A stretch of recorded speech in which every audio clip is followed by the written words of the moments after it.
We actually, as MB8 countries and Latvia as a eastern border country, we were supporting that we need strong goal for 2030, which we need to achieve, that Europe is sufficient with what we need for ourselves, for our defense. And I believe white paper is just one first step. And the proposal for Ursula von der Leyen as well is the first step. Therefore, we are open for more discussions, how we can find even more finances, how we can get Europe to be more competitive. Capital market as well is one of the topics which could help as well to boost our military industry. Because for military industry, it doesn't help only with European budget, but we need to have a private budget as well and private money coming in. So I support European Investment Bank to be one of the partners in procurement processes within Europe, which could help really for us to show how united are Europe, how strong are Europe. Thank you.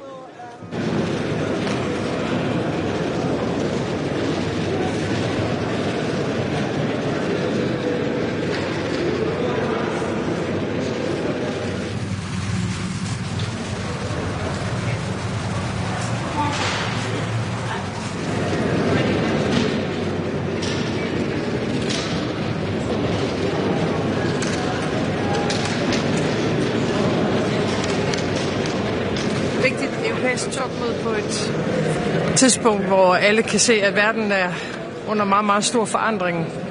Noget af det eneste opmuntrende, der sker i den her tid, det er, at Europa stepper op. Og det skal vi bruge mødet i dag og måske også i morgen på at tage de næste skridt i forhold til. Sidst vi var her for et par uger siden, fik vi den store økonomiske ramme på plads. Nu skal vi så videre med de konkrete planer, som synes jeg har det aller væsentligste fokus, at i løbet af 3 til 5 år, der skal vi være klar til at kunne forsvare os fuldstændigt i Europa. Det er det, jeg kommer til at presse på for i dag.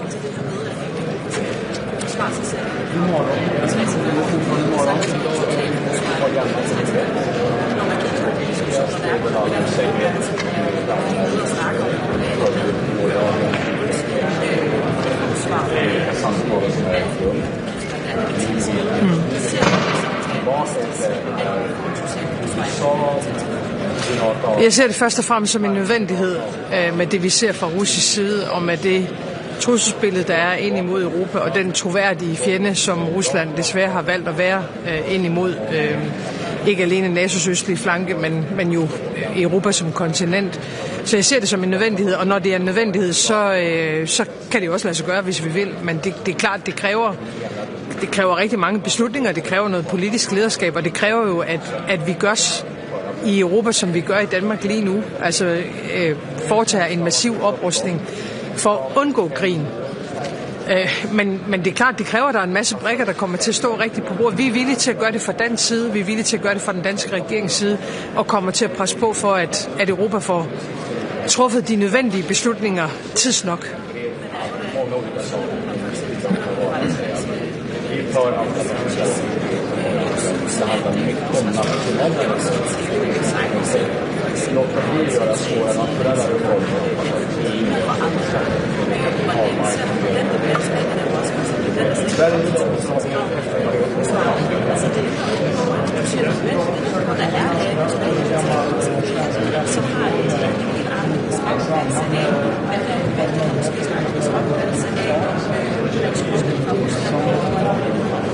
Ja, og måske det er, fordi der er nogle lande, der er lidt længere væk fra Rusland end andre. Og derfor har jeg det i hvert fald selv sådan, at jeg lytter meget til det, vi kalder frontstaterne, altså dem, der har en historisk erfaring med Rusland. Den er i alle lande negativ. De ved, hvad det er, vi har at gøre godt med. Og det er rigtigt, der er nogle uenigheder imellem nogle europæiske lande. Cybersikkerhed er ligesom én ting, fordi der er angreb cybermæssigt, og der er hybride angreb ind imod Europa. Det er jo også en del af vores samlede forsvar, vores samlede beredskab, men ved dagens afslutning må man jo gøre op med sig selv, om man har tænkt sig at forsvare vores kontinent eller ej. Og på den måde bliver enhver krise og enhver svær situation, det bliver også forstørrelsesglas på, om man vil træffe de nødvendige beslutninger. Alle ved, hvor Danmark står. Jeg er rigtig, rigtig glad for den massive opbakning i Danmark til den kurs, vi har valgt, og nu må vi så gør, hvad vi kan for at få resten af Europa med os.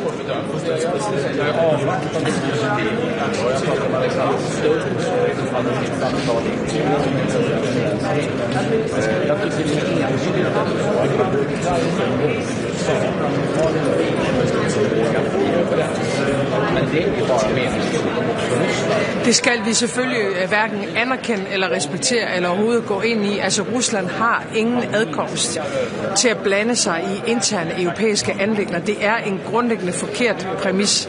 Det er kun Ukraine, der kan bestemme Ukraines fremtid. Og et hvert forsøg på, at man i Moskva skal sidde og bestemme, hvem der skal være medlem af EU, hvem der skal være medlem af NATO, hvad der måske i EU og NATO-lande, kan selvfølgelig under ingen omstændigheder accepteres. Jeg synes mest af alt det her jo er en understregning af et Rusland, der ønsker at diktere Europas fremtid. Det er derfor, det er så alvorligt.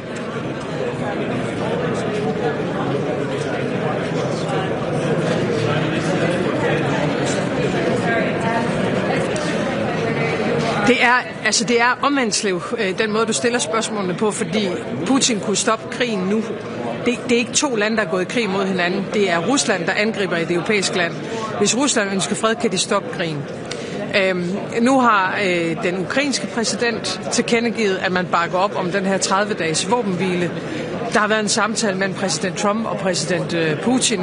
Hvad gør russerne efter det? De bombarderer ind i Ukraine. Det er jo en mærkelig måde at skabe fred på fra russisk side. Men selvfølgelig skal Europa da ikke acceptere, at en mand i Moskva definerer fremtiden for hverken EU eller NATO. Så har vi jo tabt. Så er det slut. Tak.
Συνόδος Κορυφής που ξεκινάει σε λίγο έχει στην ημερήσια διάταξή της μια σειρά από εξαιρετικά κρίσιμα ζητήματα για την Ευρωπαϊκή μας Ένωση. Επιτρέψτε μου να ξεκινήσω χαιρετίζοντας το γεγονός ότι σήμερα το μεσημέρι θα παραβρεθεί ο Γενικός Γραμματέας του Οργανισμού Ηνωμένων Εθνών και με την ευκαιρία αυτή να εκφράσω την ικανοποίησή μου για τα αποτελέσματα της πενταμερούς διάσκεψης της Γενέβης.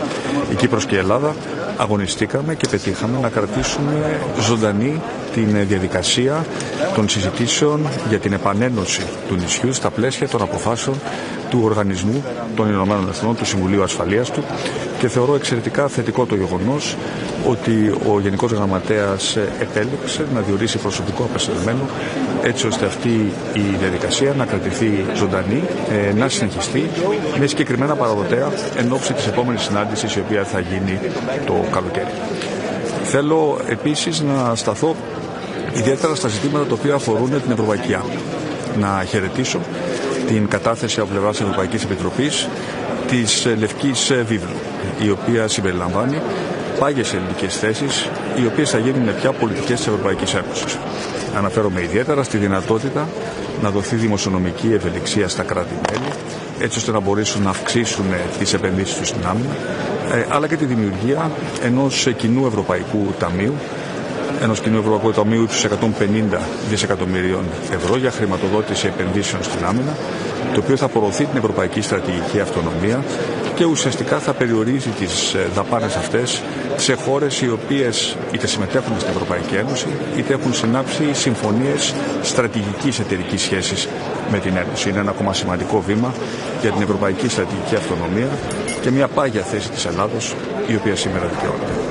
Τέλος, θα έχουμε την ευκαιρία να συζητήσουμε και για τα ζητήματα της μετανάστευσης, όπου και πάλι θέλω να εκφράσω την ικανοποίησή μου για το γεγονός ότι ο προτινόμενος κανονισμός επιστροφών συντάσσεται με τις πάγιες ελληνικές θέσεις, οι οποίες δίνουν προτεραιότητα όχι μόνο στην εξωτερική φύλαξη των συνόρων της Ευρωπαϊκής Ένωσης, αλλά και στην γρήγορη διαδικασία επιστροφής όσων δεν έχουν λάβει άσυλο σε χώρα της Ευρωπαϊκής Ένωσης στα κράτη από τα οποία προέρχονται.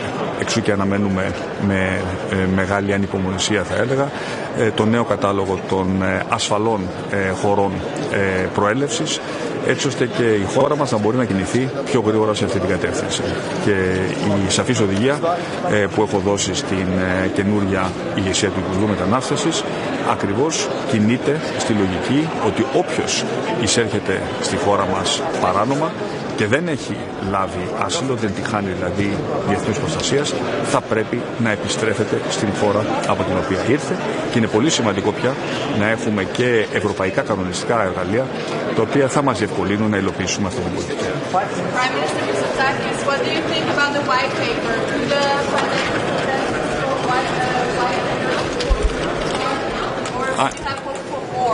I am happy about the content of the white paper.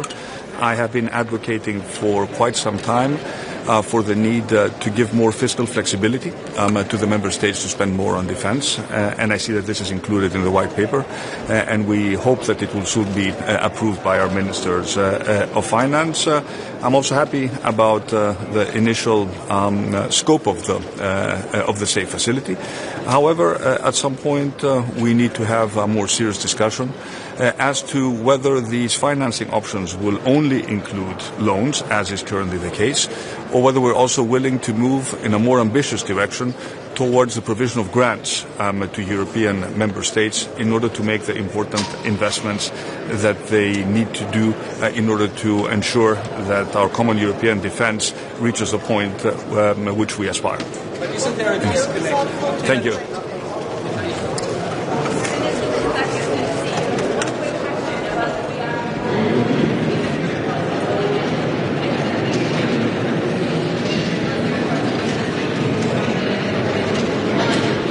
I think it's a very important step in the right direction. First of all, I'm happy about the fact that member states now will have more fiscal flexibility within the confines of the Stability Pact to spend more on defense. We've been advocating for this position, and we expect it to be finalized very soon. We have a 4-year horizon to increase our defense spending, and this is very important because we have very strict fiscal rules, and we need more fiscal flexibility to invest on defense. So this is very positive. Now, on the SAFE facility itself, I've always been in favor of the principle of buying European, but I also need to point out that maybe we need to be more ambitious. This should not just be a question of loans, as is currently the case.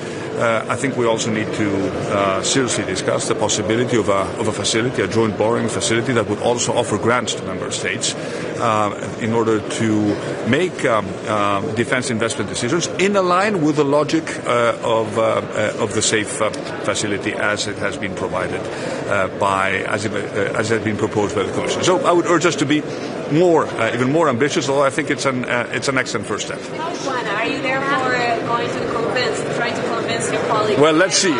Thank you.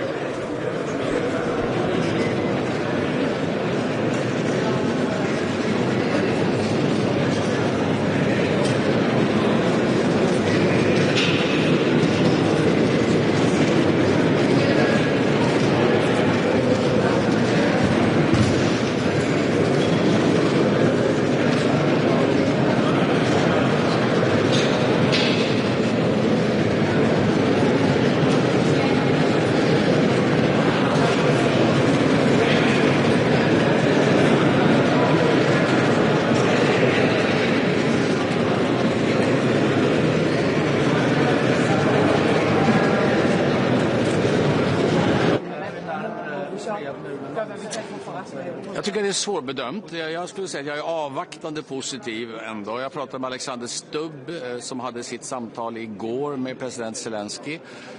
Jag tycker det är entydigt ändå så att Ukraina och USA har en vilja och en förmåga att bli överens. Men det blir bara meningsfullt om också Ryssland blir överens. Och där hör vi ständiga om och men och man minskar överenskommelsens värde. Dessutom i praktisk handling med nya anfall. Så jag tycker att nu är bollen rätt tydligt hos Ryssland igen. Och det är upp till bevis för Ryssland just nu. Ukraina anstränger sig enormt mycket för att få en vapenvila som skulle kunna leda till en fred. Och jag hoppas att vi kan få lite klarare bild av hur Ukraina ser på den saken idag. Men jag är rätt bekymrad över vad Ryssland håller på med just nu.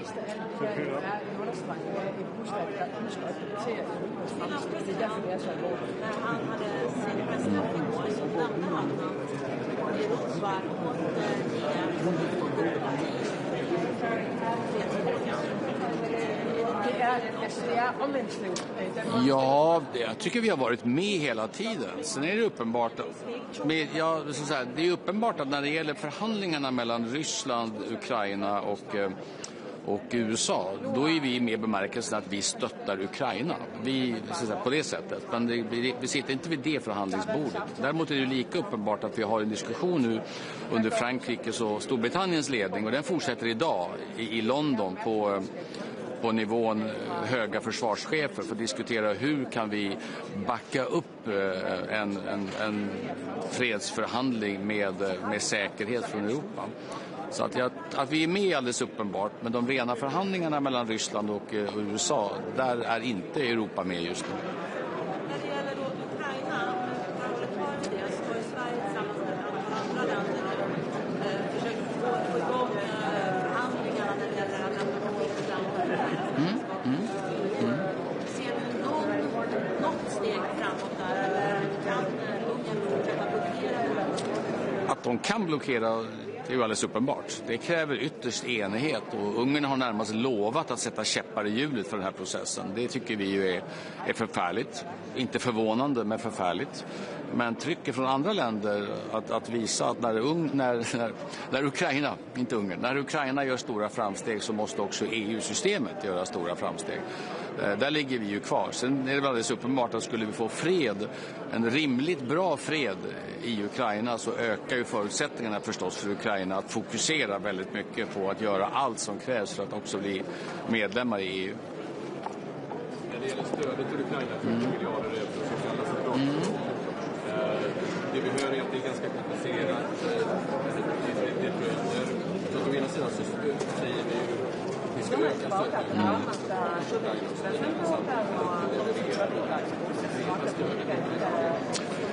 Ja, vi är ju för alla initiativ som ökar stödet. Vi gör ju väldigt mycket själva som alla vet. Senast så fick vi faktiskt Vi såg till att 1,4 miljarder kronor av den svenska biståndsbudgeten kunde omprioriteras till förmån för civilt stöd till Ukraina nu. Vi gör mycket militärt också, så vi uppmuntrar alla sådana initiativ.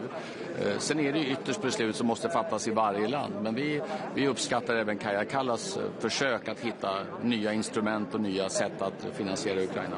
När det gäller långtidsplanen, alla länder går in med öppet sinne. Ja. Tycker du att du går in med öppet sinne när ni har samma restriktiva, vissa skulle säga, Jag går alltid in med öppet sinne och tydliga budskap. Det är en bra kombination. Man ska lyssna på andra, men man ska också vara tydlig och klar med vad man själv vill. Det är en förutsättning för en bra diskussion. Idag blir det en första, kan man säga, agendalös diskussion om en budget som ska börja träda i kraft 2028. Så den är viktig naturligtvis, och mina budskap kommer vara som de alltid är. EU har mycket viktigt att göra. Vill man ta på sig nya uppgifter så måste man vara beredd att stryka gamla uppgifter. Varje krona som vi skickar in till EU-systemet är en krona som vi inte kan använda nationellt och vice versa. Så det finns inga gratisluncher i EU heller, och det kommer jag framföra till en krets ledare som inte kommer vara förvånad över mitt budskap. Dagens nyheter. Hallå? Ja.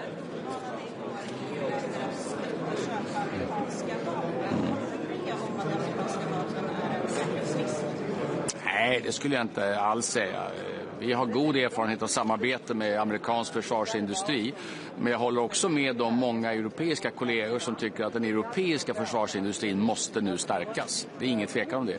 En starkare industri som står mer på egna ben, en industri som kan samarbeta med många andra länder också, inte alls bara med USA. Så jag håller med om att både svensk försvarsindustri och många europeiska länder skulle må bra av att vara lite mindre beroende av amerikansk försvarsindustri.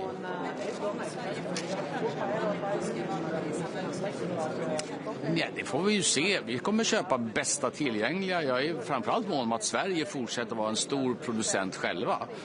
Vi köper väldigt gärna svenskt naturligtvis. Vi gör det alltid i konkurrens med andra system. Ju mer Sverige kan åstadkomma tillsammans med andra europeiska länder, desto bättre är det också för europeisk gemensam ekonomi naturligtvis. Jag är mycket för att stärka den europeiska försvarsindustrin, och därför är det också så viktigt. Jag var igår och träffade Europeiska investeringsbankens chef i Luxemburg för att jag verkligen vill understryka att de här reglerna som vi har idag, hållbarhetsregler som antyder att försvarsindustri inte skulle vara hållbart, och de är väldigt dåliga. De begränsar möjligheterna till europeisk försvarsindustri, och erfarenheterna från Ukraina är precis tvärtom. Att inte ha försvarsindustri, det är inte hållbart. Som jag sa på den svenska techmässan, defense industry är numera peace industry, och det måste vi verkligen ha i åtanke, och där går Sverige, tycker jag, i första ledet.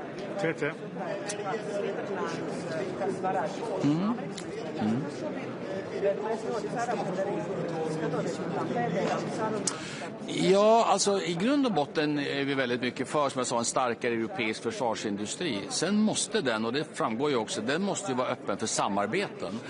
Det vore ju en väldigt kortsiktig lösning att säga att det ska bara vara EU-länders. För det första har vi ju lärt oss de senaste veckorna inte minst att EU är viktigt, men Europa är större än EU.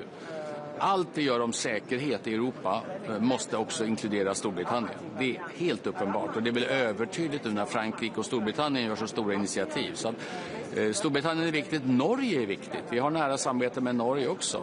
Så gärna en europeisk strategi, men den måste vara öppen för samarbeten också med andra länder. Och det tycker jag är tydligt också i den strategin.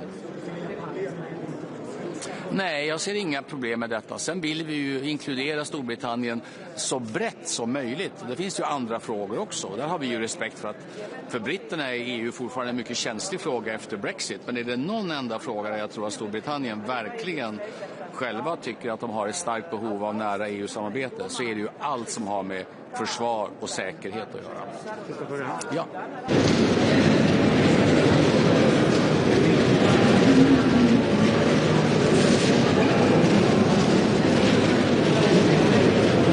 So many topics on the agenda, but I would like to say that, like 87 years ago, before the Second World War, we are standing in front of strategic choice to let the aggressor to escalate the violence and fear, or to stop it, to paralyze its ability to intimidate us, and to build a credible wall of defense separating Europe and Russian Federation. In the short run, we have to support Ukraine, and this is absolutely obvious that Ukraine needs our military assistance, Ukraine needs ammunition, long-range missiles, and we are ready to provide it. We should increase the pressure on Russia, imposing the 17th package of sanctions, including LNG imports, more banks. And Lithuania proposes to set the orientation date of possible membership of Ukraine in the European Union, 2030, January 1st. It would encourage our friends, Ukrainians, to proceed faster because I know their ability to implement all the necessary reforms, even under very complicated circumstances during the war. In the middle run, of course, it's important to use this precious time Ukraine is buying for us in order to strengthen our military capabilities, and I welcome European Commission's proposal, Rearm Europe. We have to rearm ourselves, because otherwise we will be the next victim of Russian aggression. And 150 billion euros is an important element of this package.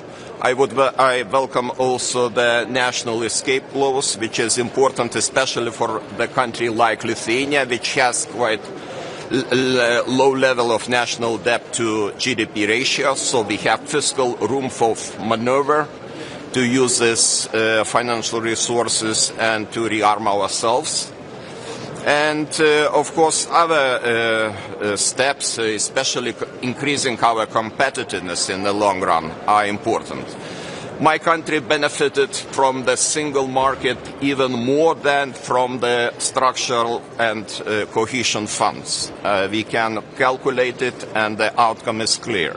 Single market has a huge potential, but so far this potential is not used to the full extent. There are still many barriers, limitations, especially in the free movement of services, and we have to open this window and to use the potential to the full extent.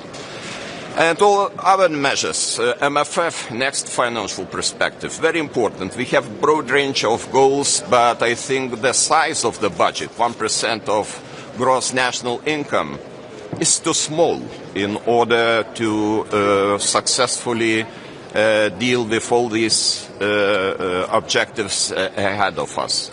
Military mobility, reconstruction of Ukrainian economy, competitiveness, strengthening of our defense and industry, all these goals should be financed adequately, and I think we have to start a very serious discussion about the next MFF.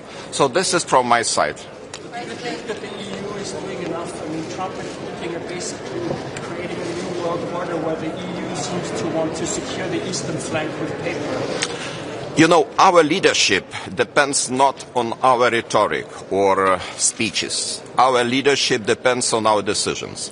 And I look forward that we are able to take those decisions. I am talking about the last European Council. I am talking about today's European Council if we take the decisions.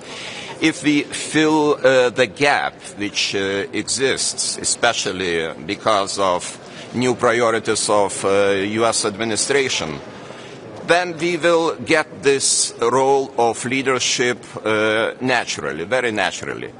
But we have to do, because otherwise if we don't act and we only talk, we have nice time in the discussions club, this is not enough in order to be leaders. Defense Commissioner Kubilius yesterday said that Russia could attack the EU or NATO country before 2030. Do you think that this will happen? This is exactly the basic assumption we made in Lithuania, because we have very ambitious goal to establish a national division, fully equip it, to build all the necessary infrastructure until 2030. So our calculation is, if the scenario will be like this, we still have about 4 or 5 years. If the sanctions will be lifted, we have even shorter period in order to prepare ourselves for next stage of aggression. So the situation is serious, but I think we have all the means to deal and to take the decisions and to get prepared for next stage of aggression. Thank you. Thank you. Sorry? Well, very good question.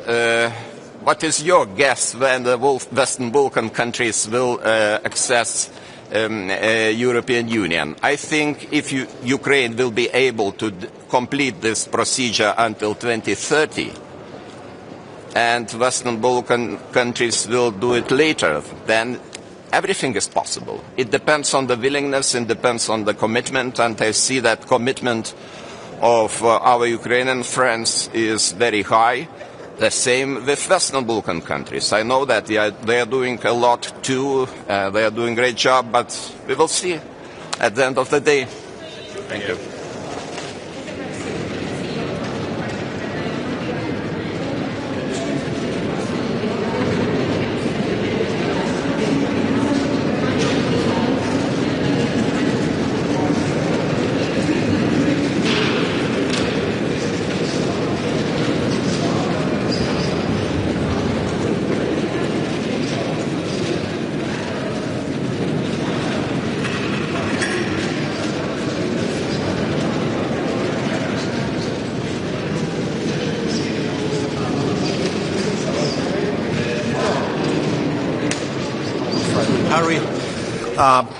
First on defense, my first reaction to white paper is positive.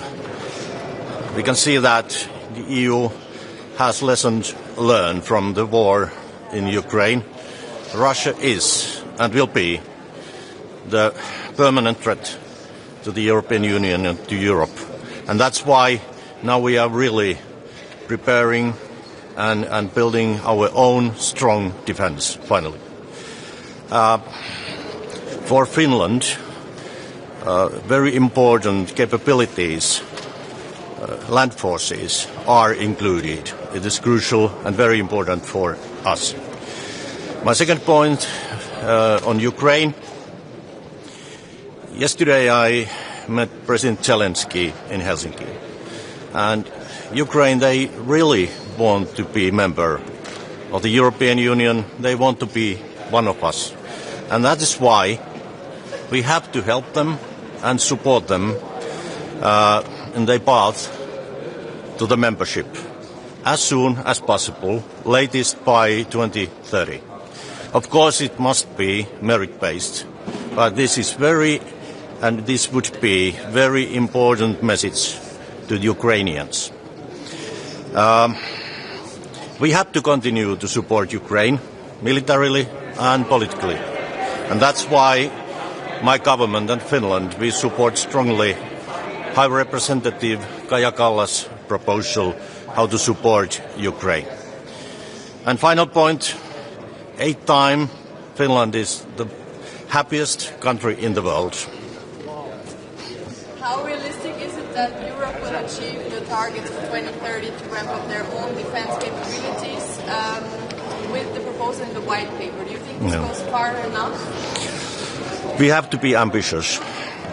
We have to build our defense in close cooperation with the US, and the target should be that the European pillar in NATO is as strong as possible, less dependent from the others. But you are right, it is a very ambitious goal, but we have to start right now. Thank you so much.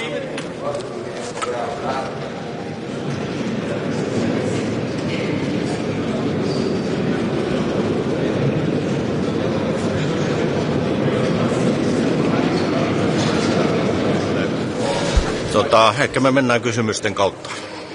Miten kommentoisitte Zelenskin ja Trumpin eilistä puheenvuoroa ja sitten on tiedossa, että olisiko Trump antanut periksi joillekin Venäjän vaatimuksille, esimerkiksi tämän aseavun keskeyttämistä?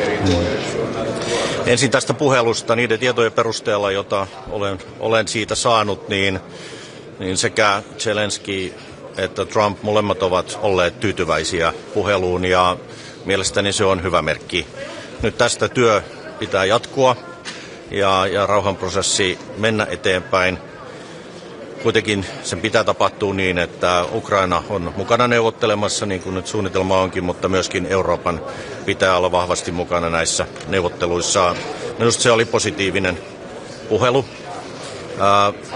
Siitä minulla ei ole tietoa, että Trump olisi ihan todellisuudessa antanut periksi. Kaikki me oltiin jonkun verran huolissamme niiden uutisten perusteella, joita puhelun jälkeen varsinkin Venäjän suunnasta kerrottiin, mutta se taas eilinen puhelu vahvisti uskoa siihen, että tässä mennään nyt samaan suuntaan Yhdysvaltojen ja Ukrainan, eli sitä kautta myöskin Euroopan näkökulmasta. Voiko Kallaksen paketti vielä enemmän? Että isot jäsenmaat eivät tätä isoa pakettia Ukrainalle voisi hyväksyä juuri tietävästi. Kallaksen paketti sellaisenaan, kun hän on sitä esittänyt, niin on todellakin vastatuulessa, mikä on harmi. Mutta nyt tehdään töitä lujasti sen eteen, että saadaan mahdollisimman iso paketti kuitenkin aikaan. Viittaan taas eilisiin keskusteluihin Zelenskin ja ukrainalaisten kanssa. Se, mitä he tarvitsee nopeasti aseita, erityisesti ilmatorjuntajärjestelmiä ja ammuksia. Mutta toisaalta he tarvitsevat myöskin ihan puhtaasti rahaa, jotta he voi rahoittaa oman vahvaksi kasvaneen puolustusteollisuutensa tuotantoa, esimerkiksi drone-tuotantoa. Nämä kaksi asiaa pitää saada liikkeelle. Tämän Kallaksen mallin kautta me pystyttäisiin mobilisoimaan lisää nimenomaan aseita ja asejärjestelmiä, että kaikki avaisivat varastonsa vihdoinkin. Mutta sitten muistutan siitä, että tämä Ukrainan tukiväline 25 miljardia tälle vuodelle, niin me saatiin viimeksi Suomen aloitteesta siihen tämä etupainotteisuus. Ja nyt se on kiinni komissiosta. Heidän pitää käyttää sitä rahaa etupainotteisesti juuri tässä tilanteessa, ohjata niitä rahoja mahdollisimman nopeasti, mahdollisimman paljon Ukrainalle, joka voi sitten sekä hankkia aseita että tuottaa aseita. Ja tämä rahapuoli pystytään hoitamaan nyt tässä vaiheessa aika pitkälle tällä, mutta aseet on se huoli ja siinä pitäisi päästä eteenpäin. Paljastaako teko yksi kerrallaan? Me ei kuulla muuten. Onko Kallasin paketin tämä vastamerkki siitä, että Eurooppa kokee jonkinlaista sotaväsymystä jokainen rajassa? Mä en usko, että kyse on siitä, että saattaa olla kyse siitä, että tämä on kuitenkin aika iso ja se tuli joillekin maille nyt hieman nopeasti. Mutta se on aivan fakta, että ilman aseita, asejärjestelmiä, ilmatorjuntaa, niin Ukrainan kyky puolustautuu on heikko. Ja tästä tullaan puhumaan tänään. Tulen käyttämään voimakkaita puheenvuoroja sen puolesta, että jokaisen maan pitää kantaa vastuutaan. Suomen osalta, kun me katsoin sitä Kallaksen esitystä, niin me pelkästään jo pitkälti sillä, mitä me ollaan päätetty tälle vuodelle, niin me pystyisimme täyttämään oman osamme, mikä kertoo ehkä siitä, että monet maat eivät suoriudu riittävällä tavalla ja tänään pitää haastaa kaikkia maita mukaan ja jatkaa töitä Kallaksen alkuperäisen ehdotuksen mukana perusteella, vaikka nyt tehtäisikin lyhyempi tai pienempi ratkaisu.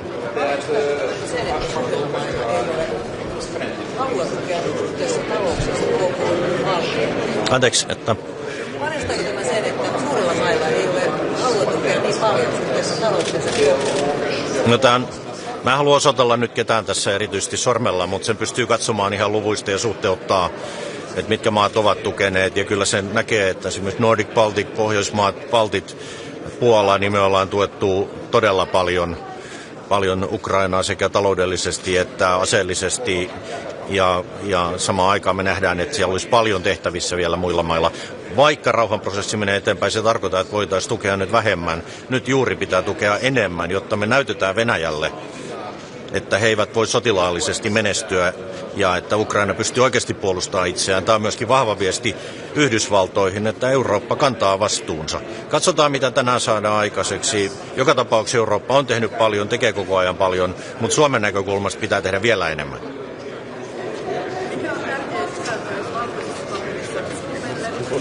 Mitä mieltä te olette siitä, että näissä Yhdysvallat suljetaan aika paljon pois ja pyritään suosimaan Eurooppaa? Suomen kannalta sanon sen, että mun ensimmäinen vaikutelmani valkoisesta kirjasta on positiivinen. Eurooppa on avannut silmänsä, on tullut herätys näistä opeista, mitä Ukrainasta on saatu, mitä me nähdään, mitä siellä tapahtuu. Nyt me kaikki tunnustetaan valkoisessa kirjassa se, mistä me olemme puhuneet, eli että Venäjä on se todellinen uhka ja pysyvä uhka, vaikka rauha saataisiinkin aikaa. Ja toiseksi, että se painopiste on, ja se tunnustetaan siinä paperissa, niin itäisellä puoliskolla Eurooppaa. Kolmanneksi nostaisin vielä esille sen, mikä on hyvä, että me ollaan koko prosessin ajan vaikutettu voimakkaasti siihen, että nimenomaan maavoimien tarve nostetaan voimakkaasti esille. Eli tämä perinteinen sota on edelleenkin olemassa, me nähdään se Ukrainassa, tosi samaan aikaan erittäin korkealla teknologialla, myöskin modernin sodankäyntiä, mutta maavoimat tarvitaan, ja meillä on itsellä isot investoinnit edessä maavoimiin, niin tämä valkoinen kirja tukee sitä, ja mä oon siitä erittäin tyytyväinen, ja me on tehty paljon töitä sen eteen, että se on tuossa muodossaan. No näistä välineistä, minusta tämä uusi lainaväline, niin se mitä me ollaan sitä nyt alustavasti arvioitu, niin se voi olla meille käyttökelpoinen, koska oleellista on se, että kun se on lainaa, jonka EU takaa, lainaa meillä edelleen, niin meidän täytyy arvioida, että onko se edullisempaa ja parempaa lainaa kuin se, mitä me ottaisiin itse. Ja nyt näillä ehdoilla, mitä tällä hetkellä on näkyvissä, näyttää paremmalta ja edullisemmalta. 10 vuotta lyhennysvapaa, hoidetaan kulut itse siihen asti, 45 vuotta takaisinmaksuaika, niin se näyttää houkuttelevalta ratkaisulta. Ja mä luulen, että me lähdetään kyllä valmistelemaan, että me oikeasti haettaisiin siitä osuutta ja käytettäisiin sitä. Lisäksi lainan korko taitaa olla nyt jo hieman alempi kuin mitä Suomi itse saisi, että maailma on muuttunut sen verran. No sitten tähän tuotantoon, jos siihen viittasit, niin me ollaan liian riippuvaisia myöskin tuotannossa muista, eli Yhdysvalloista. Me tullaan jatkossakin tarvitsemaan yhdysvaltalaista aseteollisuutta ja meidän kannattaa ostaa parasta. Mutta samaan aikaan, kun me tullaan käyttää satoja miljardeja euroja Euroopassa puolustukseen tulevina vuosina, niin se on myöskin suuri mahdollisuus teollisuudelle, kasvulle, työllisyydelle joka puolella Eurooppaa. Ja meillä Suomessa on hienoja yrityksiä, jotka tällä hetkellä kasvaa, jolla on juuri sitä osaamista ja niitä tuotteita, mitä Euroopankin puolustuksen rakentamiseen tarvitaan, niin minusta se on hyvä, että siinä korostetaan tämän eurooppalaisen teollisuuden roolia ja isossa roolissa paperissa on nimenomaan tämä eurooppalaisen tuotannon merkittävä kasvattaminen. Valitettavasti meidän täytyy nyt lähteä. Kiitos. No niin.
Fine, thank you.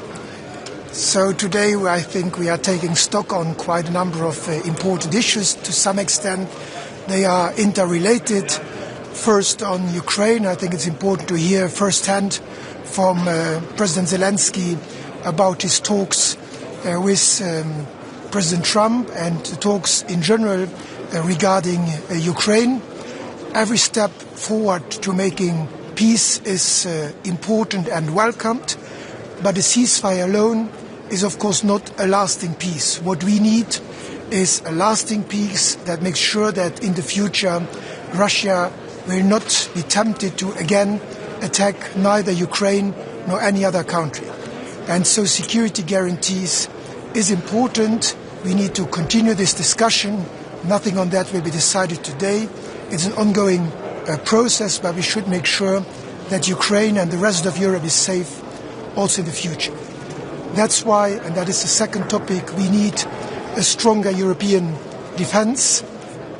The White Book that was just published by the European Commission goes into the right direction. Obviously, we have to look into the details of all of that. But indeed, what we have said for quite some time, we need a single market of defense is important. We need more interoperability. We need to buy and produce more European, but all that within NATO, together with our American allies, if possible. Then we will talk about competitiveness. I think it's important that we reduce regulation, that we make it simpler for companies to work cross-border, and we need to have the right financing. And in that context, I welcome and support the Savings and Investment Union, because only if we have also private savings that are used to finance the growth of our economy, we will be successful and we will have peace on the one hand and prosperity on the other hand. So it's a whole package of topics, a big one, and I look forward to those discussions.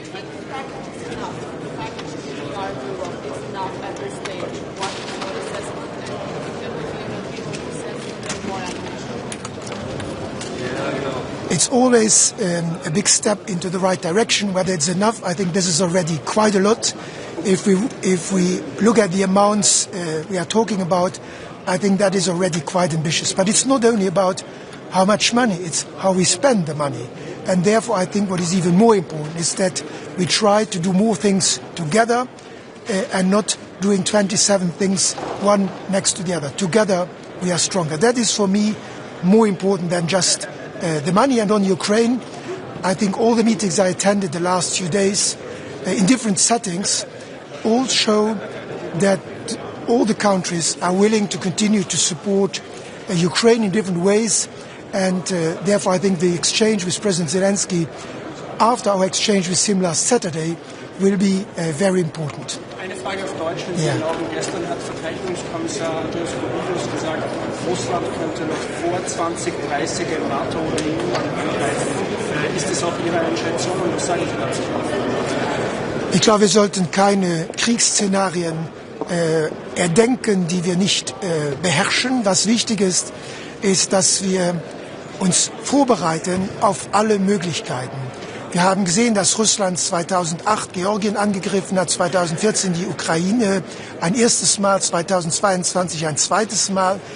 Wir können das Risiko weiterer Angriffe Russlands nicht ausschließen und deshalb rüsten wir ja auf, nicht um einen Krieg zu führen, sondern um abschreckend zu wirken. Und im Übrigen müssen wir nicht nur über Verteidigung reden, sondern über Sicherheit. Es gibt auch andere Szenarien und ich glaube, wichtig ist, dass Europa auf seinen eigenen Beinen steht und dass Europa es fertigbringt, sich für seine Sicherheit einzusetzen. Wir können das innerhalb der NATO am besten tun, aber innerhalb der NATO muss er seinen starken europäischen Pfeiler werden. Aber wir müssen auch reden über Cybersicherheit, wir müssen reden über Satellitenkommunikation, wir müssen reden über Baltisches Meer und Schwarzes Meer, also all diese Themen, also eine breitere Diskussion führen, damit wir im Falle eines Falles gut aufgestellt sind. Welche konkreten Schritte wären nötig, damit Wettbewerbsfähigkeit und Wiederaufrüstung in Europa Hand in Hand gehen können? Ich glaube, dass die Vorschriften heute viel zu kompliziert sind bei Rüstungsaufträgen, bei Ausschreibungen, aber das gilt generell. in Europa gibt es so viele Regulierungen, die haben auch einzeln ihre Daseinsberechtigung, aber wir müssen das Leben der Unternehmen einfacher machen, damit auch Arbeitsplätze in Europa geschaffen werden können. Das gilt für die zivile Wirtschaft als auch für die militärische Wirtschaft. Und deshalb ist auch diese Vorschläge der Kommission, was man allgemein Omnibuspaket nennt, gehen in die richtige Richtung. Die Zielsetzungen dieser Gesetzgebung waren okay, die haben wir auch unterstützt, aber wir müssen jetzt versuchen, das einfacher zu machen und so weiterzukommen. Und das Gleiche gilt im Übrigen für die Kapitalmarktunion. Wir stehen voll und ganz hinter dieser Kapitalmarktunion. Luxemburg ist ein Beispiel, wie die Kapitalmarktunion funktioniert mit der Fondsindustrie. Aber auch da müssen wir ein gemeinsames Regelwerk finden und nicht nur Bürokratie hinzufügen. Und das ist unser Ziel heute. Vielen Dank.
Good morning. Today we have a full day ahead, a lot of topics on the agenda. First, we're going to discuss Ukraine, and I'm really looking forward to listening from President Zelensky, also getting the news and his feeling of the call with President Trump yesterday. I very much welcome the announcement by President Trump that the U.S. is trying to find additional air defenses for Ukraine. This is extremely important. And of course, today we are discussing what more can we do. So for Ukraine, but also for our own defense. For Ukraine, I've proposed initiative to really go with the ones that President Zelensky needs. Ammunition in amount of 5 billion. So we should at least start to have a really concrete step, not only words, but also in deeds that we are helping Ukraine right now. Because the stronger they are on the battlefield, the stronger they are behind the negotiation table.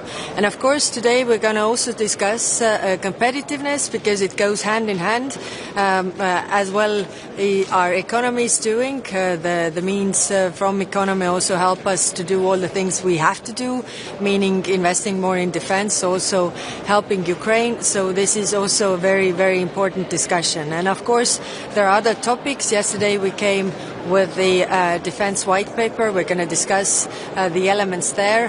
Last summit 2 weeks ago, we discussed already the funding options, but now also the things that we can do together. So looking for a very long day ahead. High Representative, yesterday Defense Commissioner Video said that before 2030 Russia could attack a NATO or EU country. What do you say to the critics that say that this is scam on?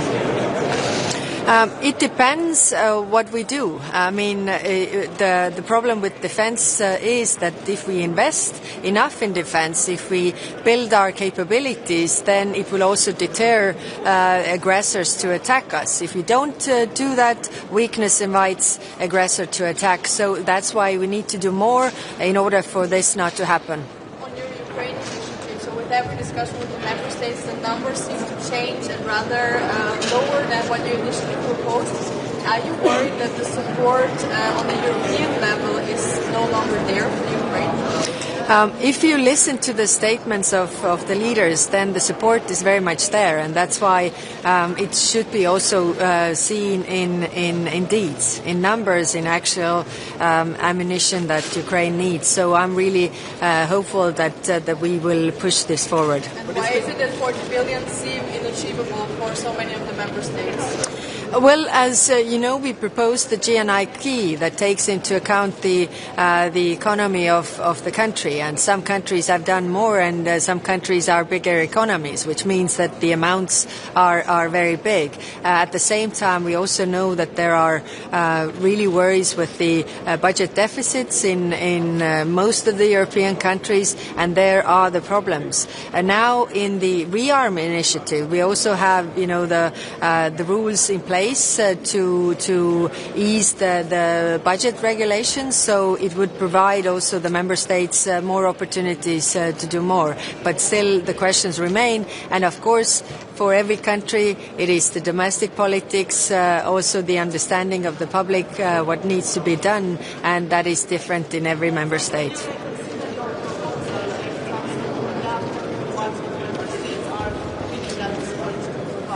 We are doing that all the time because I think it's important to have a tangible result. So if we are not able to decide right now for the whole year that is coming, let's decide on the short term, which is the imminent needs that Ukraine has regarding the ammunition right now. The realistic plan would be the 5 billion for the ammunition, and that's what we are working on really right now. Okay, thank you.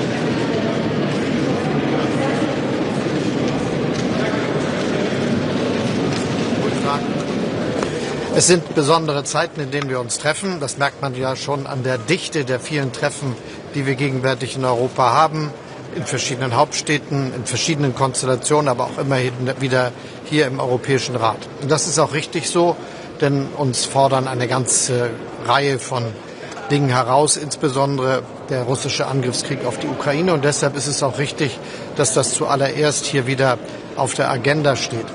Für uns ist zentral, dass die Ukraine als unabhängige, souveräne und demokratische Nation bestehen bleibt, dass sie ihren Weg in die Europäische Union fortsetzen kann und dass sie auch nach einem Friedensschluss über eine starke eigene Armee verfügt. Das sind Dinge, die wir gewährleisten müssen.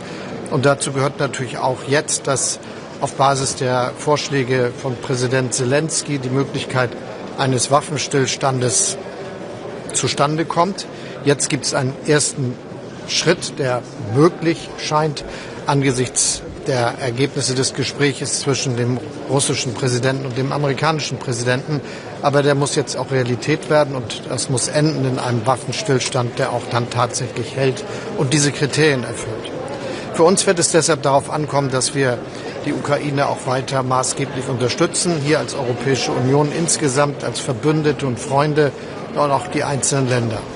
Deshalb will ich an dieser Stelle sagen, ist es ein gutes Zeichen und ein guter Moment, dass in dieser Woche der Deutsche Bundestag eine sehr umfassende Veränderung unserer Verfassung beschlossen hat, die möglich macht, dass wir das, was für die Verteidigung unseres Landes, was für die Zusammenarbeit in Europa in Sachen der Verteidigung notwendig ist, was wir militärische Hilfe für die Ukraine mobilisieren müssen, auch finanziert werden kann. Ein wichtiger Schritt neben den Investitionen in die Infrastruktur, die gleichzeitig möglich gemacht worden sind. Und morgen wird es hoffentlich und voraussichtlich so sein, dass der Bundesrat in Deutschland diesen Beschluss auch fasst, sodass wir jetzt den Spielraum haben, all das zu tun, was wir tun müssen als großer Staat in der Mitte Europas.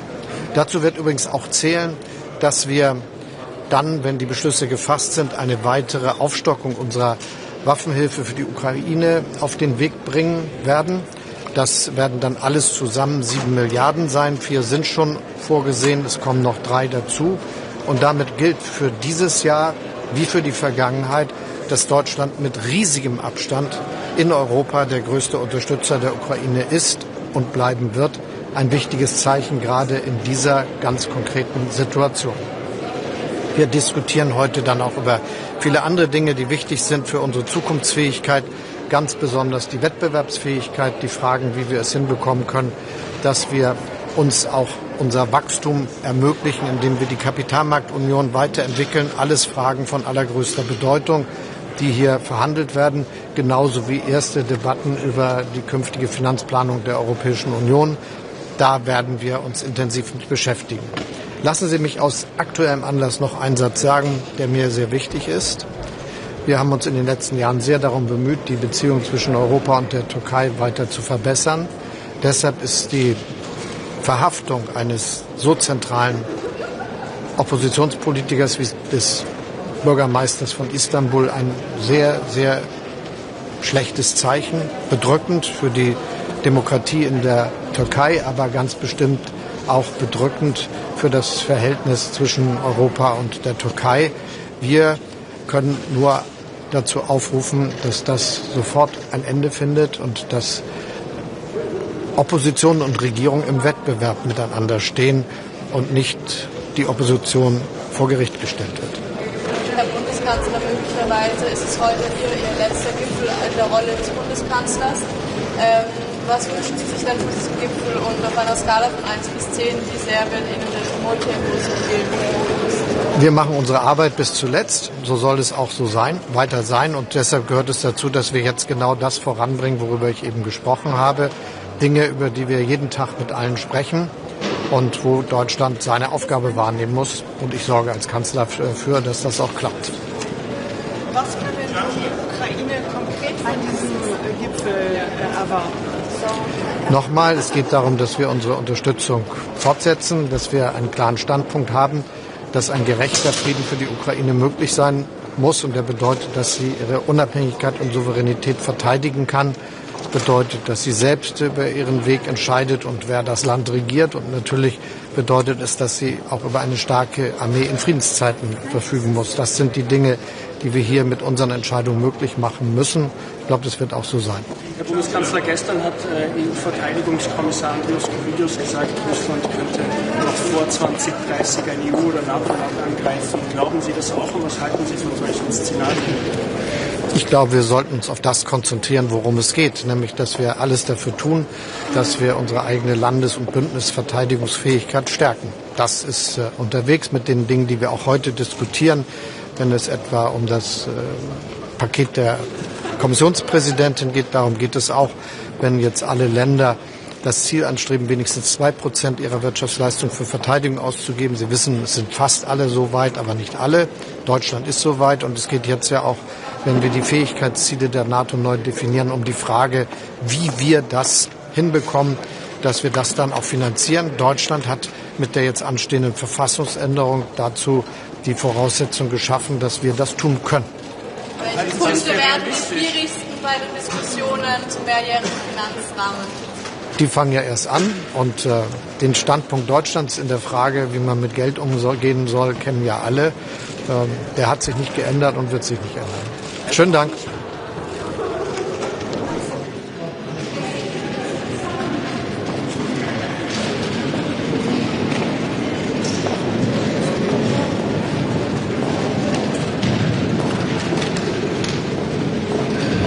internacional y el otro es el ámbito de la competitividad, ¿no? Vamos a contar con la presencia en la comida del secretario general de Naciones Unidas, que es muy importante, porque creo que en este momento en el que hay grandes potencias que se están retirando del orden multilateral, que están abandonando acuerdos multilaterales como el Acuerdo de París o la propia Organización Mundial de la Salud en estos meses que estamos celebrando o recordando el 5º aniversario de la pandemia, es importante que Europa demuestre un mayor compromiso, si cabe, con los debates multilaterales, con debates que tienen que ver con el cambio climático, con la ayuda al desarrollo, con el respeto al derecho internacional humanitario que estamos viendo absolutamente atropellado y pisoteado de nuevo en Gaza, lamentablemente, y que queremos condenarlo desde el Gobierno de España con la mayor de las contundencias. Y creo que en ese sentido es muy importante la presencia hoy del secretario general de Naciones Unidas y que desde Europa, en este Consejo, demos también una señal inequívoca de nuestro compromiso en la defensa y en la reforma del orden multilateral. ¿Por qué digo esto? Porque se van a tratar distintos temas en esa comida con el secretario general, pero uno de especial importancia para España, que es la celebración de la conferencia de financiación al desarrollo que se va a celebrar en Sevilla entre los meses de junio y de julio, donde vamos a contar con importantes líderes del sur global y en los que yo voy a pedir explícitamente a los líderes europeos que participen activamente, porque ahí tenemos que hablar de cómo podemos reformar el sistema de financiación internacional para que los recursos económicos lleguen también a los países que más necesitan hacer frente a la pobreza, al desarrollo económico y, lógicamente, también a las consecuencias derivadas de la emergencia climática que se está viviendo en el planeta y particularmente en estos países. Dos, evidentemente vamos a hablar del orden internacional, del derecho internacional y de su respeto, y ahí España ha mantenido siempre una posición de absoluta coherencia con el respeto al derecho internacional, a la resolución de los conflictos por vías pacíficas y, por tanto, al rechazo contundente ante esta escalada belicista que hace 3 años inició Putin, en este caso en Ucrania, o que por desgracia estamos viendo en Gaza y en Cisjordania por parte del actual gobierno de Israel, liderado por el primer ministro Netanyahu. En el ámbito de Ucrania saben ustedes que el Gobierno de España, tanto a nivel europeo como también a nivel bilateral con Ucrania, estamos apoyando a Ucrania desde nuestras capacidades, también para que tengan mayores capacidades militares y puedan defenderse de la agresión de Putin. Y, lógicamente, a nivel europeo, pues estamos apoyando todo tipo de sanciones, todo tipo de acciones que de alguna manera sirvan para que se consolide un alto el fuego que derive en una paz justa y duradera. Quiero también trasladarles que en el Consejo Europeo lo diré de manera mucho más contundente y visible, que nosotros vemos bien la propuesta del gobierno finlandés. El gobierno finlandés viene desde hace ya unos cuantos meses, y también el propio presidente del Consejo Europeo, Antonio Costa, defendiendo la necesidad de que Europa dé un paso al frente a la hora de liderar o de participar en las negociaciones de paz que se están produciendo ahora mismo entre Estados Unidos, Rusia y Ucrania. Europa tiene que estar en la mesa. El presidente de Finlandia ha planteado una estrategia de negociación en la que inevitablemente necesitamos un equipo de negociación y también un representante o una representante que hable en nombre de todos los europeos, y yo, por supuesto, voy a apoyar esta propuesta del gobierno finlandés y también, lógicamente, la propuesta que ha hecho de manera informal el presidente del Consejo a todos los líderes del Consejo Europeo. Finalmente, un apunte sobre competitividad. Yo creo que España puede, en fin, demostrar muchas cosas sobre la política económica que hemos hecho durante estos años. Hemos visto esta semana cómo, de nuevo, vamos a ser la principal economía avanzada que más crezca en previsiones en el año 2025, con todo este complejo escenario de incertidumbre. Se están rebajando las previsiones de crecimiento económico en otros países europeos, pero no en el caso de España, que se están aumentando al 2,6, al 2,7, en función de cuál sea el organismo internacional o el organismo nacional al que nos refiramos. Y, por tanto, desde esa perspectiva, creo que es importante que traslademos, uno, que la transición ecológica y, por tanto, la adaptación y la lucha contra el cambio climático no es un freno a la competitividad, sino que van de la mano. Seguir apostando por una transición energética verde, cumplir con nuestros objetivos del Pacto Verde, son fundamentales para seguir ganando competitividad. En segundo lugar, que tenemos que dar ese salto tecnológico de transformación digital, y en ese sentido pues damos la bienvenida con algunos matices que ya luego en la rueda de prensa pues explicaré sobre al menos el marco, ¿no?, en el que se desarrolla el discurso del libro blanco. Tengo que decirles que a mí el término rearme no me gusta en absoluto, no comparto ese término. Creo que tenemos que hablar de otra manera, de dirigirnos a nuestros ciudadanos de otra manera cuando hablamos de la necesidad de mejorar la seguridad y las capacidades de defensa europeas, pero en todo caso creo que ese salto tecnológico que tenemos que dar también es bastante coherente con lo que hemos hecho durante estos 7 años de gobierno y que vamos a aprovechar precisamente ahora que vamos a dar un paso al frente en una mayor inversión en seguridad y en defensa. Y finalmente, bueno, hablaremos del marco financiero plurianual. Para que nos entiendan los ciudadanos y ciudadanas, estamos hablando de los presupuestos de la Unión Europea, que empezamos el debate y que tendrá que sustanciarse pues en los próximos meses y en los próximos años, ¿no? Yo creo que ahí hay elementos importantes que tienen que ver con políticas que han sido muy buenas para Europa y para España, la política agrícola común, la política de cohesión y los fondos estructurales, en definitiva, políticas que son señas de identidad del proyecto europeo y que lógicamente nosotros queremos seguir preservando y defendiendo. Pero en todo caso, como digo, hay muchos temas. Al final son dos, uno la dimensión internacional y otro la dimensión, digamos, de competitividad económica, y yo lo resumiría la posición del Gobierno de España con una frase muy sencilla. Yo creo que el desafío que tiene ahora mismo Europa es el de crecer hacia adentro y abrirse aún más hacia afuera. Crecer hacia adentro significa potenciar el mercado único europeo, y abrirnos hacia afuera significa participar de manera activa y constructiva en el orden multilateral, en los debates globales, sobre todo el de la transición ecológica o el de la inteligencia artificial, y sin duda alguna seguir tejiendo lazos, relaciones comerciales pues con otras regiones del mundo, como pueda ser el Mercosur, Chile, México, Canadá, India, en la reciente visita de la presidenta de la Comisión Europea. En definitiva, creo que estamos en un momento en el que necesitamos más Europa, y más Europa significa más política social, significa más relaciones con otros bloques regionales, significa más implicación en los debates multilaterales y, lógicamente, significa también más seguridad y defensa, que es de los temas que hablaremos hoy en el Consejo. Yo sé que tienen ustedes preguntas, pero luego tendremos una rueda de prensa en la que prometo responder a todas las preguntas, pero ahora me voy para adentro. Gracias. Just one.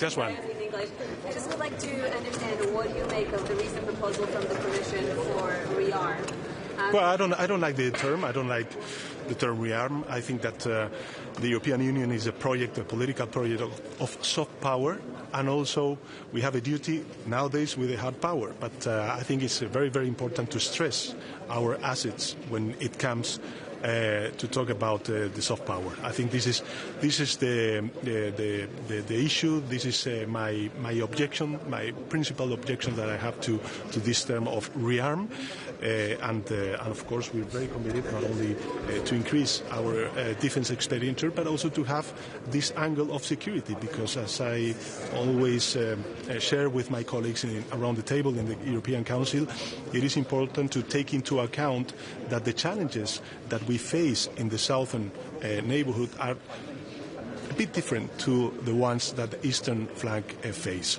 And this means that we need to strengthen our border controls. This means that we need to strengthen our capabilities to fight against terrorism. This means that we need to strengthen also our capability when it comes to cyber attacks and these hybrid attacks. And these are the things that, of course, we have to take into account when we speak about this new financial instrument, and also when we speak about these fiscal rules capabilities that we will have for the coming years. About Gaza, sir, do you have any new initiative concerning Gaza, speaking about your neighbor? Just, I mean, we've been very, very coherent since the beginning of this war. Not only in Gaza, also in the West Bank, and of course in Ukraine. It is very important that all member states and also the European Union, we stick to the principles of the international rules and also the humanitarian international rules. And this means that we need to condemn with our strongest voice what is happening nowadays in Gaza. And that is why I think it's very important also that we have included in our conclusions the importance of the Arab countries on how do we face the reconstruction of Gaza and how do we move forward for the two-state solution. This is the Spanish position since the beginning of this war, and of course we will work with our Arab colleagues to move forward and to materialize, I think, a very fair goal for the Palestinians, which means to have its own state. Thank you very much. Thank you very much.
Good morning. First of all, fairly extensive agenda today on a whole range of issues. First of all, I'm looking forward to hearing from President Zelensky in terms of an update on the current situation vis-à-vis talks to enable a substantive ceasefire leading to a fair and lasting and sustainable peace. We've also worked on the wording in relation to the war in Gaza, deploring the shocking bombing that has occurred over the last 48 hours, leading to the deaths of so many innocent people. And these statements yesterday from Israeli leaders, particularly in terms of Minister Katz, seem to me to amount to collective punishment of the Palestinians within Gaza. It is quite shocking. It needs to stop. And Europe needs to say stop to the killing and to the slaughter that's going on in Gaza at the moment. We do also need a release of all hostages, and we need to move very quickly to phase 2 of the ceasefire, which was originally agreed and which should be complied with. There will also be discussions on competitiveness, and Ireland strongly favours expanding and strengthening the single market.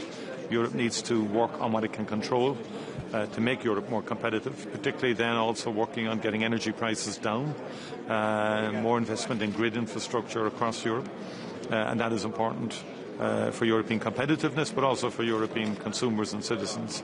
On defence, the white paper, I think, is a significant document. It will need further obviously discussion and reflection.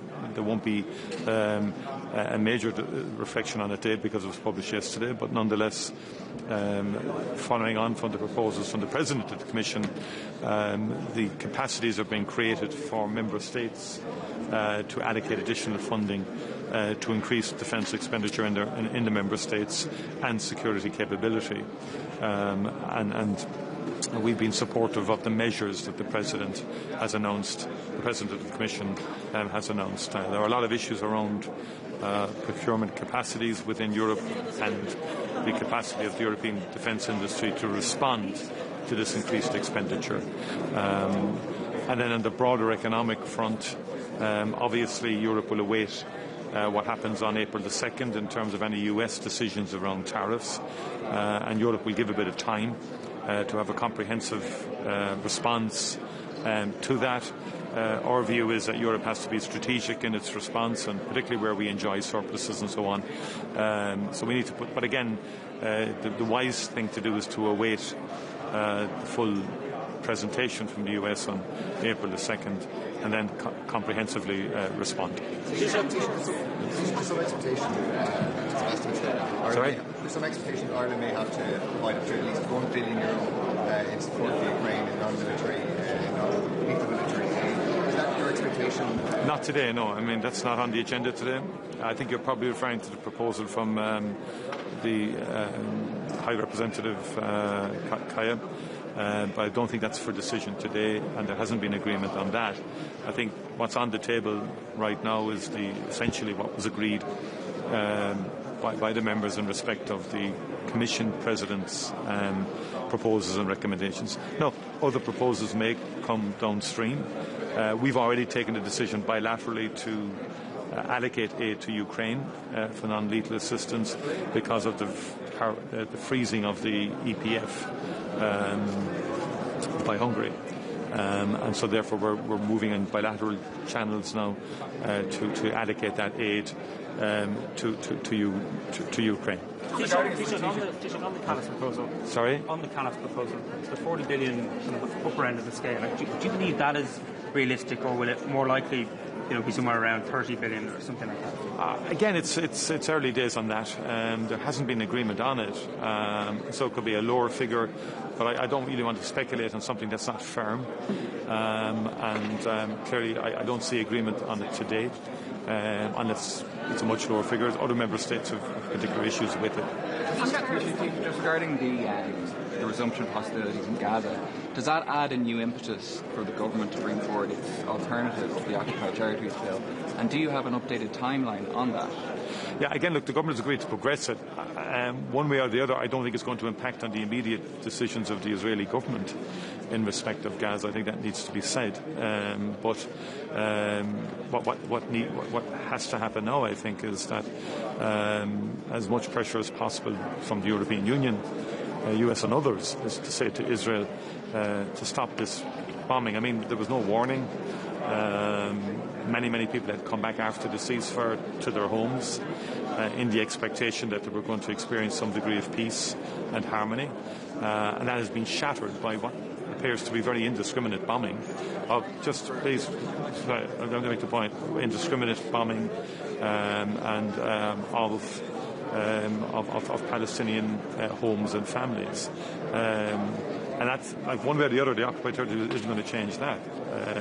But I think the Minister of Foreign Affairs is progressing it. A lot of the amendments have been worked on by the officials in the Department of Foreign Affairs. They will need. Obviously it won't be before this session will end, but hopefully in the next session. On taxation, because you mentioned it there, the French Prime Minister said the EU was wrong to target bourbon. Sorry? The French Prime Minister said the EU was wrong to target bourbon in its retaliatory tariffs. Will you be talking to President Macron today about that, making the case for Irish whiskey? And just, are you aware of any pharma firms that are scenario planning to move their IP out of Ireland as a result of these tariffs? No, I mean, first of all, medicine is a very key issue for European patients, for American patients. Cost of medicines are very high in the United States. Tariffs would even lead to higher prices for medicine in the United States. So I don't see the logic in that. There already has been substantial changes around pharma and so on. And if you look at the Guilty Act of 2017, which the United States brought in, the BEPS process which we signed up to, I mean, the transfers back to America are far greater than, say, 4 or 5 years ago in respect to royalties and IP and so on. Again, I think the sensible thing is to await what package is announced by the US on the 2nd. And what I said earlier about being strategic, obviously in certain areas we enjoy a significant surplus, such as in food like butter or alcohol and so on. But there's a broad range of sectors, and I think we need to be careful not to be dragged down every individual sector, and Europe needs to be unified in response. So therefore I think what's important is we see in the first instance, because no one actually has seen the package that the US may produce on the 2nd. And I think it's wise that Europe is giving itself some time after the 2nd of April to assess the EU package and then to wisely and strategically respond, and obviously endeavouring to protect all European industries insofar as we possibly can. Remember, European Union doesn't want tariffs. The European Union hasn't initiated any tariffs. And the European Union believes, and Ireland does as well, that tariffs are bad for business. They're bad for the consumer, they raise prices. It was very clear from my visit to the US there's a lot of uncertainty in American companies who don't like tariffs either, and a lot of people are very, very worried about the impact on global trade and on the global economy overall. Yeah, we'll be engaging with the EU on it, and as I said, there's a range of issues, obviously, that will emerge and that will surface. We know are going to increase prices for consumers. Sorry? We know that trade tariffs are going to increase prices for consumers, households and businesses at home. Are cost of living packages completely off the table still in terms of the budget? Yeah, I mean, I think because of the challenging situation from a budget perspective, we have to be careful as well. And I think our focus on the budget will be on sustained provision within the existing estimates. I think there will not be cost of living packages as happened last year. And again, I don't want to preempt what will happen on April the 2nd. I don't want to preempt what our response will be to that either. Suffice to say that Europe will have to respond collectively ultimately. The Commission has exclusive competency on trade, but it has opened up for a public consultation. We've said to companies to make your submissions to that public consultation process. There will also be consultation between ourselves as governments and the Commission and talking to other governments as well in respect of any tariff scenarios that may play out.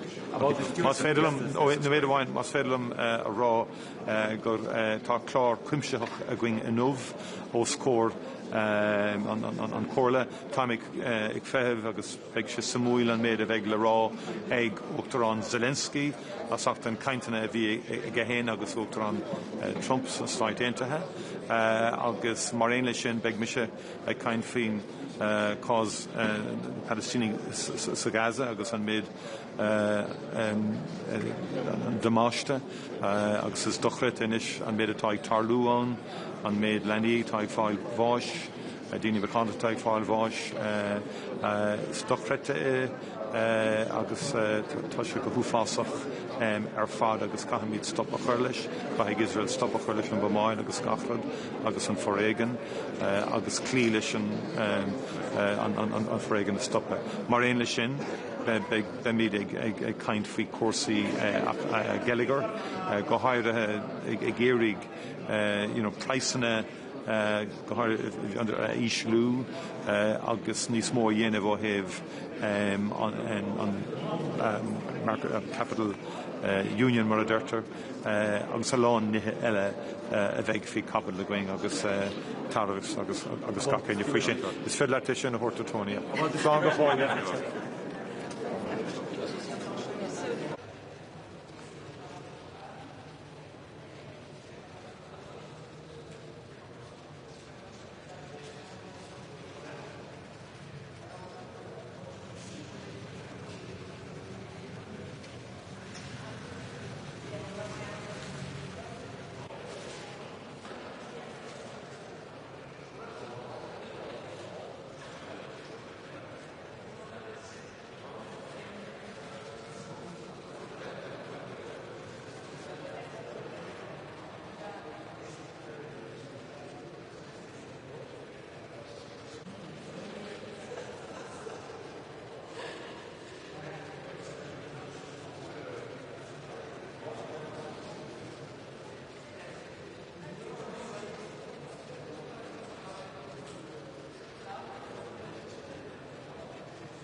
Estamos em direto, não é? Darbas vyksta. Penktoji kolona kelia galvą.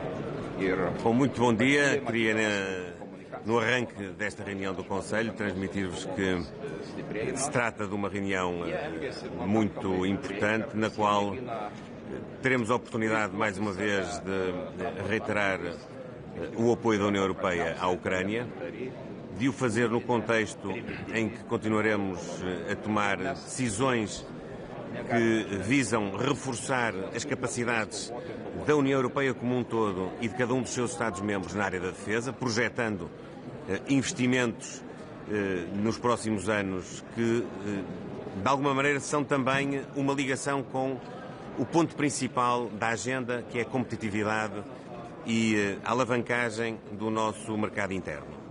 Efetivamente, a indústria da defesa terá também aí um papel principal, porquanto, como tenho já dito noutras ocasiões, nós devemos encarar este reforço do investimento como isso mesmo, como um investimento e não apenas como um aumento da despesa. Isto significa ter mais atividade económica, ter mais capacidade de inovação, de investigação, de criação científica, de desenvolvimento tecnológico, de criação de indústria, de emprego qualificado e, obviamente, depois também de trocas comerciais. Que a Europa e os seus Estados possam, entre si, ter maior capacidade produtiva e comprarem produtos da área militar, da área da defesa, uns aos outros, com isso logrando alcançar mais autonomia, mais capacidade interna no nosso mercado. Do ponto de vista económico, teremos a ocasião mais uma vez de reforçar os mecanismos que são inadiáveis de simplificação. A Europa perde muita competitividade no contexto internacional por excesso de regulamentação, por uma complexidade muito grande nos processos de licenciamento, nos processos de relação entre os cidadãos e as empresas e as respectivas administrações. E isso é hoje um ponto consensual à volta da mesa do Conselho, mas que tem que ser concretizado em decisões, a começar nas próprias instâncias europeias. Ainda ontem tive a ocasião de dizer no Parlamento Português, nós precisamos de retirar complexidade às decisões e ao ordenamento jurídico europeu e depois também precisamos de não acrescentar, como acontece, por exemplo, em Portugal, complexidade quando transpomos para a ordem jurídica interna muitos dos instrumentos legislativos europeus. Em segundo lugar, é muito importante que a Europa não se atrase mais na salvaguarda de princípios que são fundamentais para ter capacidade de ser competitivo do ponto de vista económico. E um deles é termos um mercado energético comum, com acesso à energia mais barata e de uma forma também mais autónoma face ao exterior. A esse propósito, creio que conseguiremos ter nas conclusões uma referência específica às interligações, que tem sido um cavalo de batalha de Portugal, deste governo e também dos governos anteriores, mas este governo com especial ênfase, porque também aí temos que passar das palavras aos atos, não vale a pena estarmos sempre a reiterar a necessidade de termos uma política comum, de termos uma política de formação de preços comum, de baixarmos esse custo e depois não criarmos as infraestruturas que verdadeiramente o podem potenciar. E no caso português, no caso da Península Ibérica, já passaram 11 anos desde que Portugal, Espanha, França e a Comissão Europeia subscreveram, assinaram compromissos para acrescentar capacidade de interligação, nomeadamente do ponto de vista elétrico. E nós continuamos a achar que é viável atingir até 2030 pelo menos a possibilidade de haver uma capacidade de transição de 15% da nossa capacidade elétrica com a Europa.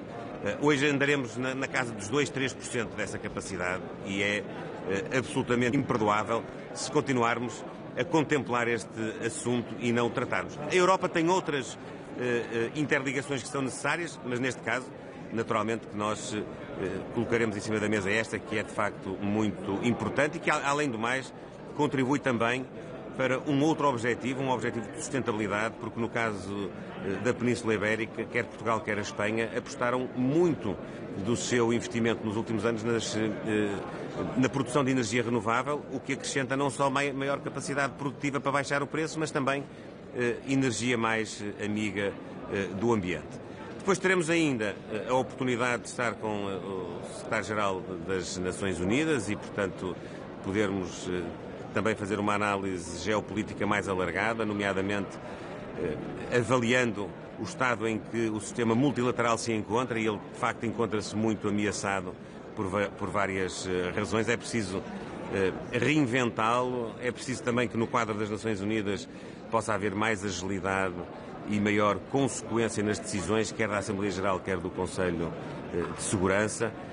Há muito que temos sustentado, e eu próprio disse na última reunião da Assembleia Geral das Nações Unidas que o Conselho de Segurança é hoje um órgão infelizmente inconsequente, porque não é capaz de desbloquear situações em que os seus membros têm opiniões divergentes. A regra da unanimidade, ou pelo menos o direito de veto, muitas vezes bloqueiam que esse órgão possa ter uma intervenção mais concreta e mais eficaz no terreno. E teremos ocasião, finalmente, ainda de abordar, ainda que de uma forma muito embrionária, os princípios de discussão que, mais lá para a frente, para meados do ano, começarão efetivamente relativamente ao quadro financeiro plurianual e às perspectivas de financiamento de todo este projeto de relançamento económico, de garantia de um espaço de coesão social e económica na União Europeia. Aos temas europeus há um forte temporal que afetou Portugal na última noite. Queria perceber primeiro se está a acompanhar no meio aqui da cimeira e depois concretamente qual é o plano para os estragos que já vemos registados e alguns até contabilizados. Sim, nós tentámos nos dias anteriores precisamente tomar todas as medidas preventivas, porque sabíamos que esta madrugada iria ser de facto muito problemática, como foi. Estamos neste momento a fazer o levantamento e a dar todo o apoio possível para a reposição da situação de normalidade naqueles espaços que foram mais afetados, e faremos aquilo que sempre temos feito nestas ocasiões, que é ser rápido e ir ao terreno em colaboração estreita com as autarquias locais, fazer o levantamento dos estragos e proceder de imediato à ajuda das populações e das entidades afetadas. Os financeiros, por exemplo? Com certeza, aquilo que tiver que ser necessário ativar, como fizemos noutras ocasiões. Que informações é que tem para as próximas horas? Neste momento, creio que a situação está muito estabilizada. Não tenho informação de que haja um agravamento, mas naturalmente continuamos a acompanhar de perto o evoluir da situação. Uma campanha eleitoral, a defesa está no centro das preocupações europeias. É equacionável retomar o serviço militar obrigatório? Neste momento, não. Em relação à Ucrânia e ao apoio à Ucrânia, já tem uma ideia de quanto é que Portugal vai contribuir? São 300 milhões, 600 milhões? Já falou com o Partido Socialista?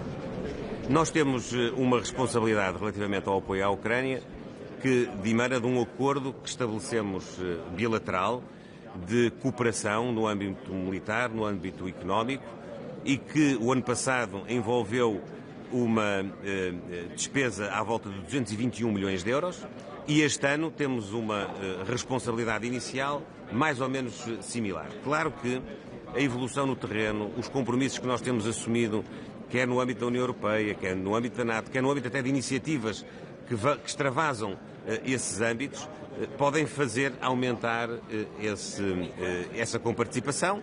Nós teremos sempre de compaginar isso com aquilo que está a acontecer no terreno. É nossa convicção que se os processos de cessar-fogo, de caminho para uma situação de paz forem avançando, teremos até de realocar talvez as verbas que tínhamos para o apoio militar para outro tipo de apoio. Estamos disponíveis para colaborar no âmbito da União Europeia e também no âmbito bilateral.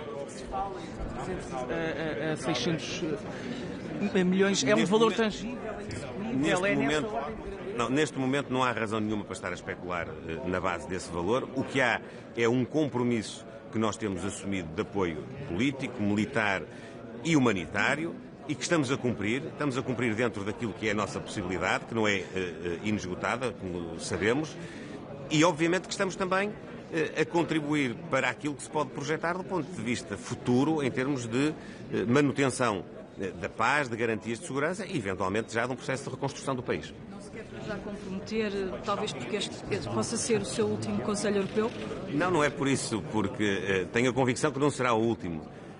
Será naturalmente mais um no meio de muitos que ainda terei ocasião de partilhar com os meus colegas chefes de Estado e de Governo da União Europeia. Mas sobretudo porque nós teremos de ter não só sentido de responsabilidade, como uma quantificação do nosso apoio que seja realista e que seja compaginável com decisões concretas. Potencial de despedida? Não há, seguramente que não. Muito obrigado, bom trabalho.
Е редовен, ще се разглеждат важни и чувствителни теми, разбира се, с позициите на страните членки. Няма изненадващи предложения или неща, които будат притеснение или въпрос на дискусия.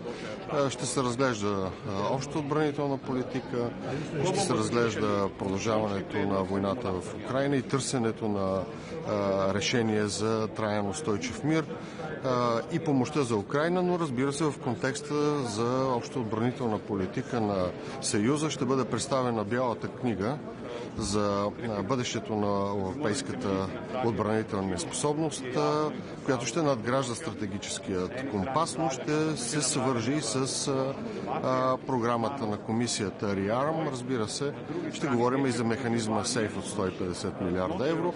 Нашата позиция, знаете, че България трябва да развива своята отбранителна индустрия в посока да бъдем не просто част от общия европейски отбранителен пазар, но да бъдем и нетен износител, а не просто вносител. Вечерта ще. За България чувствителна тема, първо съболезнования. Неприятен инцидент. Ние сме отправили запитване за изясняване на случая към държавата Израел. Външният министър Георгиев е имал разговор със своя колега. Имаме уверенията, че на това място по това време не е имало удари от страна на Израел от нито един от домейните. Продължаваме изясняването, защото за нас е важно да е ясна картината и да има поемане и на отговорност. Настояваме да се изясни случая. Най-големите поддръжници на Израел в Европейския съюз, ще променим ли позицията си? Вие знаете, че България беше жертва на терористичните удари от Хамас, така че нашата позиция е принципа от много години.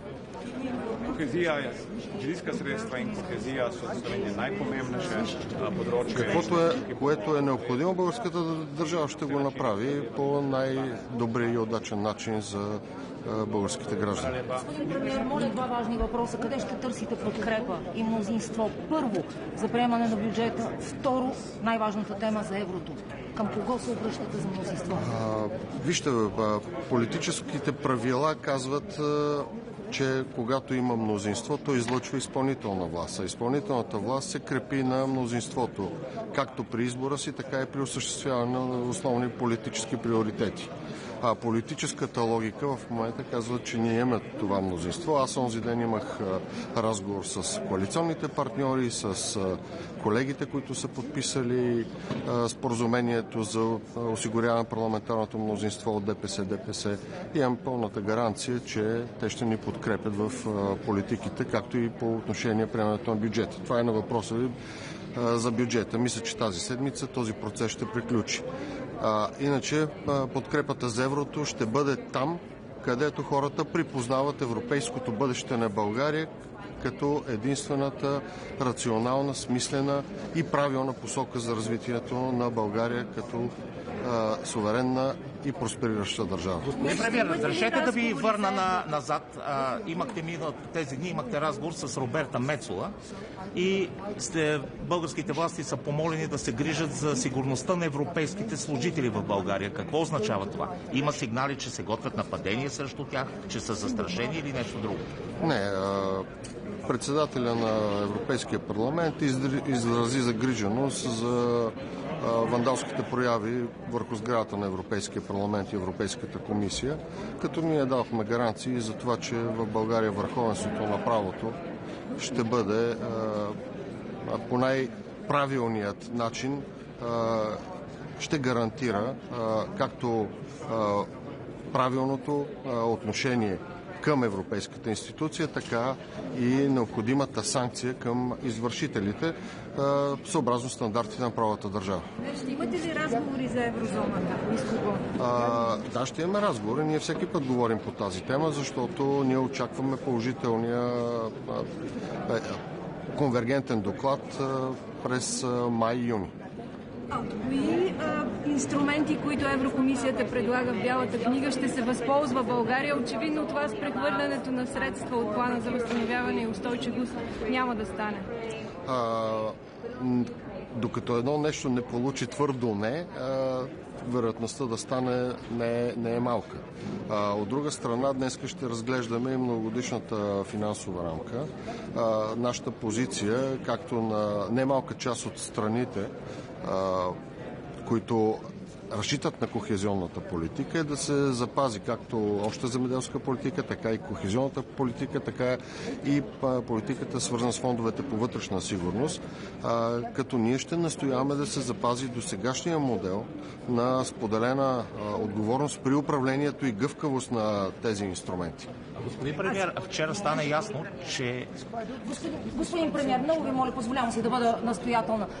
На кои точно политически сили разчитате за подкрепа за еврото? Моля ви имената им. Разчитаме на тези, които са заявили, че ще подкрепят еврото. Ние знаем кои няма да подкрепят еврото. Това са Възраждане, Меч, предполагам, Величие. Всички останали, се надявам, както и досега са изразявали своята проевропейска ориентация, така да го покажат и с гласуването на бюджета, да го покажат и с всички действия, които гарантират устойчивост на публичните финанси от една страна, но и устойчивост на редовното управление. Господин премиер, вчера стана ясно, че страните членки, така казаха поне, че ще трябва да изготвят свои национални планове за инвестиции в отбраната. Какво смята да направи България? Има ли вече разговори в тази насока?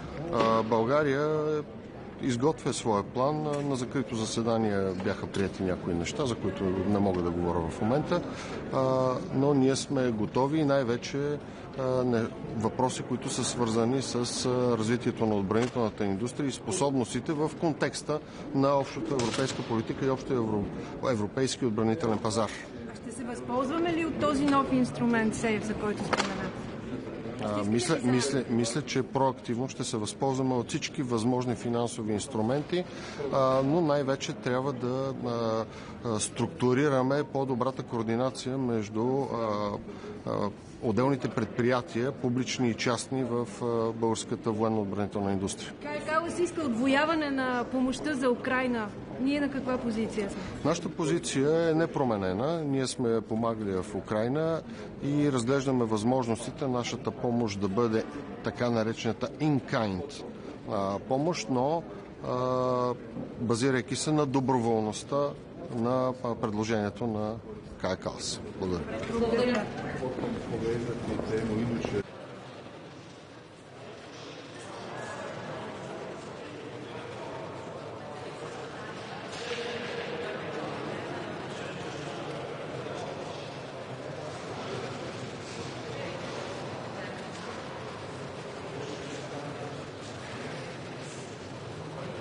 Dobar dan. Kako ste? Dobro, sve ok. Jel izgledamo ok? To je najvažnije. Možemo? Evo da ja kažem par riječi. Može, pardon. Dobar dan. Hoću. Tu ste svi, nisam još ništa rekao. Evo, sad je ok. Može? Evo, danas je redovito Europsko vijeće u ožujku posvećeno zaista nizu tema od velike važnosti za naše građane, za naše gospodarstvo, za našu sigurnost. Prva tema bit će naravno Ukrajina i razgovor sa predsjednikom Zelenski koji će nam se javiti video vezom iz Kijeva. Raspravit ćemo daljnje mogućnosti potpore Ukrajini, a jednako tako čuti neposredno kako su prošli ovi razgovori sa predsjednikom Trumpom i koji su sljedeći koraci u vezi primirja i eventualnog mirovnog plana. Raspravljat ćemo o situaciji na Bliskom istoku, potom ćemo razgovarati o kapitalnoj temi, a to je konkurentnost, europsko gospodarstvo, naravno za koristi hrvatskog gospodarstva, potom povezati temu iduće višegodišnje financijske perspektive 28-34 gdje će biti ključ povezati upravo mjere koje jačaju konkurentnost gospodarstva sa kohezijskom politikom koja omogućava državama članicama koje su kasnije ušle u Europsku uniju da ulove korak sa onima razvijenima, upravo ono što Hrvatska radi. Imat ćemo i Eurosummit, tako da uz razgovore sa glavnim tajnikom Ujedinjenih naroda ovo današnje vijeće i uz politiku migracija, oceana i drugih pitanja predstavlja šansu da raspravimo sve ono što je najvažnije. Sigurno ćemo spomenuti i situaciju na jugoistoku Europe, u Bosni i Hercegovini posebno. Hrvatska je tu zainteresirana za stabilnost, pa ćemo skrenuti pozornost našim kolegama na zbivanja. Evo, to je ukratko sve i imali smo EPP summit, sve je prošlo dobro. Hoće li Hrvatska koristiti escape clause za obranu, a da pritom ne ulazi u minus? Ili može bez ulaska?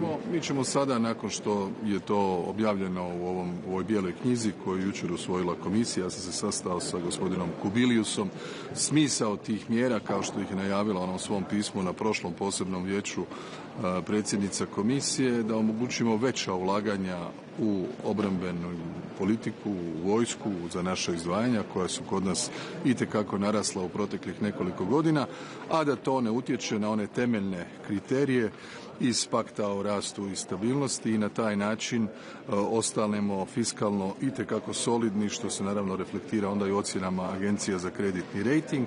Mi ćemo na razini vlade provesti raspravu, vidjeti što nam točno treba, koliko nam treba, na koji način to iskoristiti dalje. Imamo 1-2 mjeseca za te odluke, tako da ako budemo išli u to, a odlučili smo se više investirati u obranu, kada izračunamo da nam je potrebno, možemo koristiti tu klauzulu.